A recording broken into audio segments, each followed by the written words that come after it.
च कौशिके पाद संस्पृशि निर्विशेष मनस्काय श्री वीरस्वामिने नमः। आर्हत वाङ्मय में कहा गया है,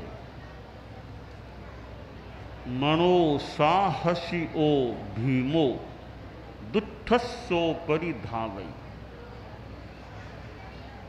हमारे जीवन में तीन प्रवृत्ति के साधन हैं। शरीर हमारे पास है, वाणी है और मन भी है। शरीर के द्वारा चलना फिरना खाना आदि आदि कार्य किए जाते हैं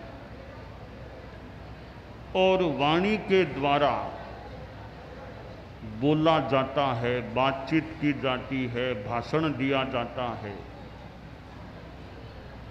मन के द्वारा हम अतीत की स्मृति कर लेते हैं, पहचान कर लेते हैं, कल्पनाएं कर लेते हैं, चिंतन मंथन विचार करते हैं। ये तीन ऐसे हमारे साधन हैं जिनके द्वारा हम प्रवृत्ति करते हैं। प्रवृत्ति आवश्यक भी हो जाती है।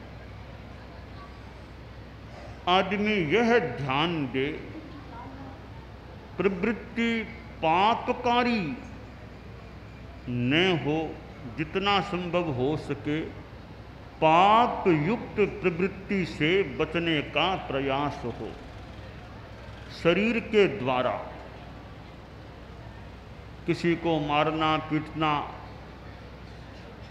प्रताड़ित करना, उससे हम बचने का प्रयास रखें। वाणी से कटु वचन न बोलें, झूठ बात न कहें, झूठा आरोप न लगाएं। तो वाणी के पाप से बचने का प्रयास करें और मन में असत चिंतन, अशुभ चिंतन न आए, अशुभ कल्पना न करें, अशुभ स्मृतियों से जो पाप लगाने वाली हैं बचने का प्रयास करें। तो हम अपनी आत्मा को कुछ अंशों में पापों से बचा सकते हैं, पापों से रक्षा कर सकते हैं। दूसरों की रक्षा करने की बात आती है, हम अपनी आत्मा की भी रक्षा करने का प्रयास करें, अपनी आत्मा के नाथ बन जाएं। चूलिका में कहा गया, अप्पा खलु सययम रक्षियब्बो सब्बिंदि एहिम सुसमाहि एहिम अरक्षि ओ जाई पहम उवे सुरक्षि ओ सब दुहान मुच्चई। कि सदा सतत आत्मा की रक्षा करनी चाहिए। इंद्रियों का संयम रखते हुए आत्मा की रक्षा करें। क्यों करें रक्षा? इसलिए करें कि अरक्षित आत्मा संसार में भ्रमण करती है और सुरक्षित आत्मा सब दुखों से मुक्त हो जाती है। तो आत्मरक्षा, देश की रक्षा की बात आती है, वह एक राष्ट्रीय विषय होता है। अध्यात्म के जगत में आत्मा की रक्षा की बात आती है। हमारे शरीर, वाणी और मन में हम देखें कि शरीर से भी हम स्थूल रूप में प्रवृत्ति संभवतः कम करते हैं, वाणी से भी उतनी नहीं करते। रात में सो गए, अब तो प्राय वाणी का काम नहीं पड़ता है, दिन में भी हम कई देर बोलते ही नहीं हैं। परंतु मन हमारा है वो कितना गतिमान, प्रवर्तमान रहता है। कितने विचार हम जानबूझकर करते हैं, कितने विचार आते रहते हैं। तो मन बड़ा चंचल है। मेरे सामने पंखे हैं, 2 पंखे दिखाई दे रहे हैं। ये पंखे हैं, चंचल हैं, चल रहे हैं, परंतु चलते चलते भी दूसरों का ताप हरने का मानो चाहे अनचाहे प्रयास करते हैं। कहा तो यह गया कि साधु भी, सज्जन भी पंखे के समान है, तो स्वयं घूम कर के दूसरों का ताप हलन करता है। तो ये पंखे, इनकी ताड़ियाँ कितनी तीव्र गति से घूम रही हैं। तो पंखे में चंचलता है, पर चंचलता है और कभी पंखा एकदम बंद भी हो जाता है। बिजली चली गई तो पंखा बंद हो जाता है, फिर देखते रहो पंखा बंद हो गया, बंद हो गया। तो ये बिजली का पावर वो पंखे को चला रहे हैं। हमारा मन भी चंचल है, इसको भी भाव जगत, हमारे कषाय, राग, द्वेष आदि भाव हैं, वे मानो चला रहे हैं, मन को चला रहे हैं। मन की चंचलता को हम कम करने का प्रयास करें। अशुभ चिंतन तो करें ही नहीं, और भी मन की एकाग्रता बढ़े ऐसा प्रयास करें।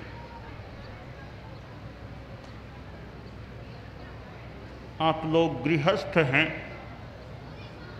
गृहस्थों में भी बहुत अच्छे आदमी भी मिल सकते हैं, बहुत सदाचारी हैं, सज्जन हैं, पाप से बचने का मनोभाव भी यथासंभवतया, पाप से बचने का प्रयास भी करने वाले मिल सकते हैं, धार्मिक साधना करने वाले मिल सकते हैं, सामायिक करते हैं, पौषध करते हैं, उपवास करते हैं, जप करते हैं, साधु संतों की सेवा का लाभ लेते हैं। अनेक लोग ऐसे मिल सकते हैं। परंतु मन है, कई बार विचार आ सकते हैं। तो मन की चंचलता कितनी होती है। एक साधु जी थे, एक गांव में गए, कुछ दिनों का प्रवास वहाँ हो रहा था। तो गांव के घरों में गोत्री भी करते थे। तो लोगों में धार्मिक भावना भी थी। कई बार गांवों में ज़्यादा धार्मिक माहौल मिल सकता है, शहरों में भी हो सकता है। शहरों के लोग थोड़े और काम धंधों में ज़्यादा रह सकते हैं, पर गांवों में धार्मिक माहौल ज़्यादा। आसपास गांव है, संत लोग आ गए तो वह दिन में कई बार आना, धार्मिक क्रिया करना, सामायिक आदि करना, तो वो गांवों में कहीं ज़्यादा धार्मिक माहौल मिल सकता है। तो वो साधु जी गोचरी गए, तो वो सेठ दो था, श्रावक था, अच्छा तत्वज्ञ भी था। तो सवेरे सवेरे संत गोचरी गए, तो वो श्रावक जो सेठ था घर का, एक कमरे में सामायिक कर रहा था। आंगन में घर की कुल बधू थी, उसका बेटा भी था। तो साधु ने पूछा कि सेठ साहब कहाँ हैं। तो वो बहुरानी थी, उसके पास उसका बेटा भी था 12-13 वर्ष का। अच्छी श्राविका थी, कुल बधू बहुरानी बहुत अच्छी श्राविका थी, बहुत साधिका थी, साधना करने वाली थी। तो जब संत ने पूछा सेठ साहब का, वो थोड़ा सा उसने ध्यान किया, थोड़ा सा कुछ सेकंडों का ध्यान किया। कहा सेठ साहब तो चमार की दुकान पर गए हैं। सेठ अंदर कमरे में था, सुन लिया कि इसको पता है कि मैं अंदर सामायिक में हूँ, अब उतर क्या दिया कि चमार की दुकान पर गए हैं। ये तो झूठ बोलती है, बहू रानी झूठ बहुत बोलती है। थोड़ा सेठ को तेजी का भाव आ गया और बाहर आया सेठ। महाराज देखो मेरी ये बहू है, कितना झूठ बोलती है, इसको मैंने कहा था मैं अंदर कमरे में सामायिक ले रहा हूँ, इसको पता भी होगा मैं, उसने उत्तर क्या दिया आपको कि चमार की दुकान गए। एकदम साफ झूठ बोलती है। वो साधु भी बड़े ज्ञानी थे, साधु तो खैर साधु थे, ज्ञानी भी थे, अच्छे ध्यानी साधना करने वाले थे। तो सेठ थोड़ा तेजी में आ गया था। तो संत ने सोचा सामायिक है तो सामायिक में तो गुस्सा करना ठीक नहीं है, सामायिक में तो शांति रखनी चाहिए।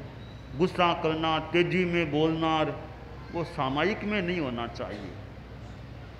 तो संत ने कहा सेठ साहब आप शांति से बात कर लो, थोड़ा शांति रख लो, शांति रखो, क्या बात है। कि नहीं बहू रानी बहुत झूठ बोलती है, इसको पता था मैं कमरे में सामायिक में हूँ, फिर भी कह दिया कि चमार की दुकान पर गए हैं। तो संत ने कहा आप कमरे में क्या कर रहे थे। आप देख लो मुख वस्त्रिका बंदी है, मैं तो सामायिक में ही हूँ, अभी भी सामायिक में हूँ, सामायिक ली हुई है मेरे। तो आप कमरे में बैठे क्या कर रहे थे। कोई माला फेर रहे थे, कोई धार्मिक किताब स्वाध्याय क्या कर रहे थे। कहा यूँ तो माला हाथ में ले रखी थी, माला भी चल रही थी, और भी साथ में कुछ, और ना गृहस्थ हैं, हम तो गृहस्थ हैं, विचार आ जाते हैं, हम तो समाज के लोग हैं, संसार के लोग हैं, कई तरह की बातें परिवार की, व्यापार की, और कई बातें आ जाती है, खुद के कपड़ों आदि आदि, जूते आदि, कई बातें दिमाग में आ जाती। तो अभी आप बाहर आए, उस समय क्या दिमाग में विचार था।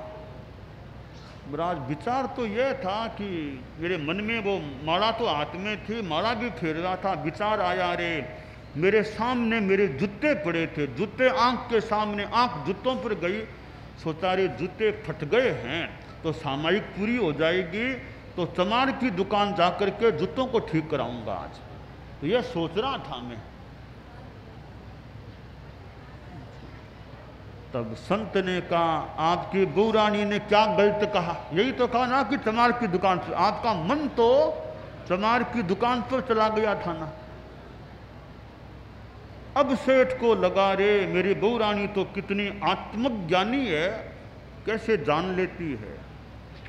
परंतु विचार हमारे कितने चंचल हैं कि सामायिक में हैं तो भी विचार गारहस्थ्य के काम धंधों के आ सकते हैं। तो मन हमारा चंचलता से कुछ रहित बने, अनावश्यक चंचलता में न जाए।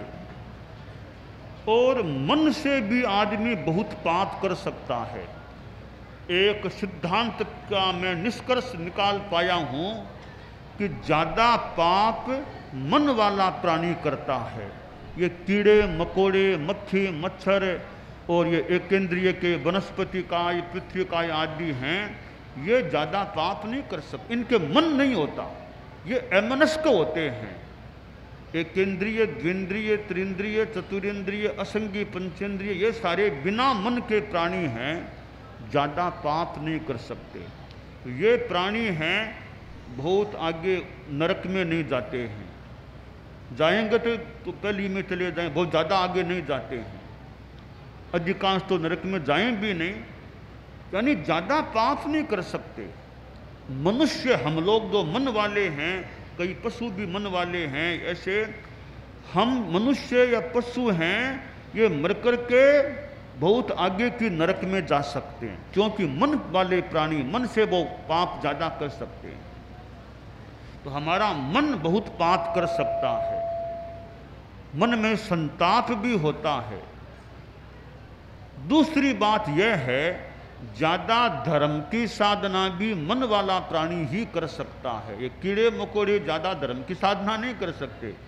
वनस्पति का ये है कि यार एक व्यवस्थित धर्म की साधना नहीं कर पाते हैं। हम मन वाले जो हैं, पशु भी हैं, हम लोग मनुष्य ज़्यादा कर सकते हैं। एक साधु कौन बनेगा? मन वाला प्राणी तो बनेगा, क्योंकि कीड़ा मकोड़ा साधु थोड़ा ही बनता है कभी। तो मन वाला प्राणी ज़्यादा धर्म कर सकता है। मोक्ष में जाता है तो मन वाला, यानी बाद में नौ संगी बन जाए भले, मन वाला प्राणी आगे नौ संगी बनकर मोक्ष में जाता है। मन वाला प्राणी ऊंचे देवलोक में जा सकता है। सामान्य बिना मन के प्राणी ज़्यादा ऊंची गति में नहीं जा सकते। इसलिए मन का दोनों ही रूप है। मन के अच्छा काम भी मन कर सकता है, बुरा काम भी ज़्यादा मन कर सकता है। हम यह प्रयास करें हमारा मन सुमन बन जाए, सुमन, दुर्मन न बने, सुमन बन जाए।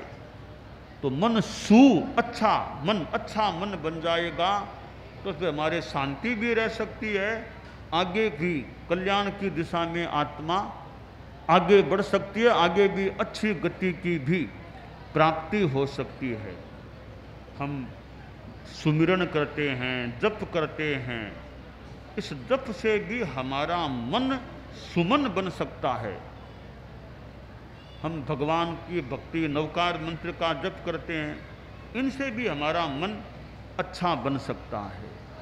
तो मन चंचल है, मलिन है, पर धार्मिक साधना करें तो मन की चंचलता और मन की मलिनता कम हो सके, ऐसा प्रयास करें। परम पूज्य आचार्य भिक्षु जो हमारे जैन श्वेतांबर तेरा पंथ के पहले गुरु हुए हैं, उन्होंने अपना एक तत्व प्रस्तुत किया, एक साधना का पथ स्वीकार किया। परम पूज्य आचार्य तुलसी जो हमारे धर्म संघ के 9वें गुरु हुए, उन्होंने अनुव्रत की बात चलाई थी कि छोटे छोटे नियम लेकर आदमी अच्छा आदमी बने। परम पूज्य आचार्य महाप्रज्ञ जी प्रेक्षा ध्यान कराते थे। तो कुल मिलाकर अनुव्रत है, प्रेक्षा ध्यान है, जीवन विज्ञान है, अच्छा मन बने, हमारे आचरण अच्छे बने, ऐसा प्रयास हमें करते रहना चाहिए। तो हम लोग आज यहाँ आए हैं, रूनिया, बड़ावास, जो भी ये छोटे छोटे मानो गांव जो भी हैं, राजेराग, शेरेराग, ऐसे गांव हैं, तो इन गांवों में भी हमारा आना हुआ है, अच्छी बात है। शहरों में भी जाते हैं, गांवों में भी हम जाते हैं, गांवों में भी थोड़ा बहुत चक्कर लेकर, थोड़ा बहुत रास्ता बदल के भी कई बार आना पड़ सकता है, परंतु अच्छा है थोड़ा बहुत रास्ता बदल करके भी छोटे गांव जहाँ हमारे श्रद्धालु परिवार हैं, यहाँ आना संभव हो सके तो अच्छा ही है कि गांवों के लोगों से भी संभाल हो जाए, मिलना हो जाए, कुछ प्रेरणा मिल जाए। तो राजेरा, शेरेरा, रुनिया, बड़ाबास ऐसे जो क्षेत्र हैं, तो यहाँ संभवतः आचार्य तुलसी भी इस एरिया में पधारे थे और हम लोग भी पहले भी आए, आज फिर अब आना हो गया है।